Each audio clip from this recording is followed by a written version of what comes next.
Psychology के मुताबिक अगर आप खुशी से रोएं तो आपका पहला आंसू दाएं आंख से निकलेगा और गम से रोएं तो बाएं आंख से निकलेगा।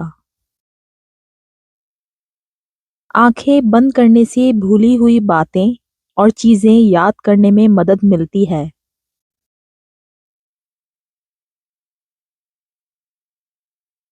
अगर कोई शख्स बहुत ज्यादा हंसता है, हत्ता कि गैर जरूरी बातों पर भी हंसता है, तो वो शख्स अंदरूनी तौर पर इंतहाई अकेला है।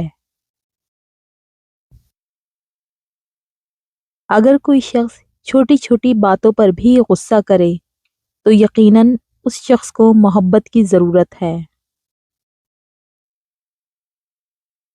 अगर कोई शख्स कम बोलता है मगर जब बोलता है तो अगर तेज़ी से बोले तो वो शख्स अपने अंदर कुछ राज रखता है। नफ्सियात का कहना है कि बहुत ज़्यादा दबाव लफ्ज़ी तौर पर इंसानी दिमाग को जमने और आर्जी तौर पर बंद करने का सबब बनता है। अगर कोई शख्स बहुत ज़्यादा नींद लेता है तो वो शख्स उदास है।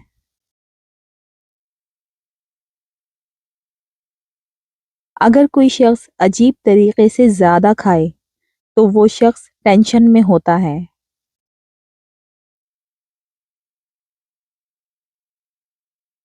अगर कोई शख्स रोता नहीं है तो वो शख्स अंदरूनी तौर पर कमज़ोर है।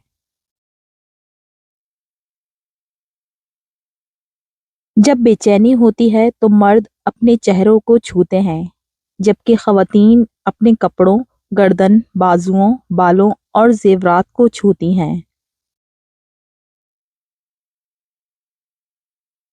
जो काम हमें खौफजदा करते हैं उनको करने में हमें ज़्यादा खुशी मिलती है।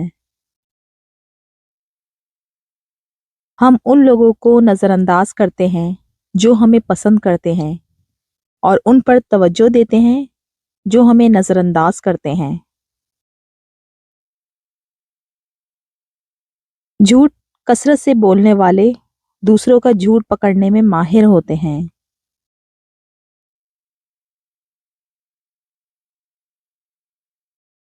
आपकी किस्मत का इन्हिसार आपके अंदाज़े फ़िक्र, तौर तरीका और अंदाज़े ज़िंदगी पर है, क्योंकि जो शख्स अपने दिल और दिमाग से जिस अंदाज में काम लेता है, इसकी पूरी ज़ात और शख्सियत वैसी ही बन जाती है।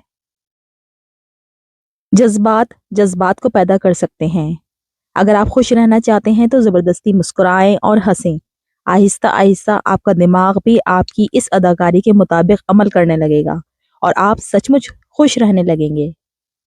किसी को दिया गया धक्का घूम फिर के आएगा आपकी ही तरफ।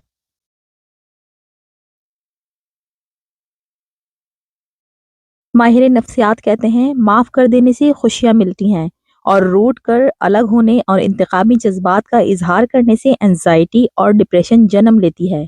अल कुरान, और अगर तुम माफ़ कर दो और दरगुजर से काम लो और बख्श दो तो बेशक अल्लाह ताला बहुत बख्शने और रहम करने वाला है।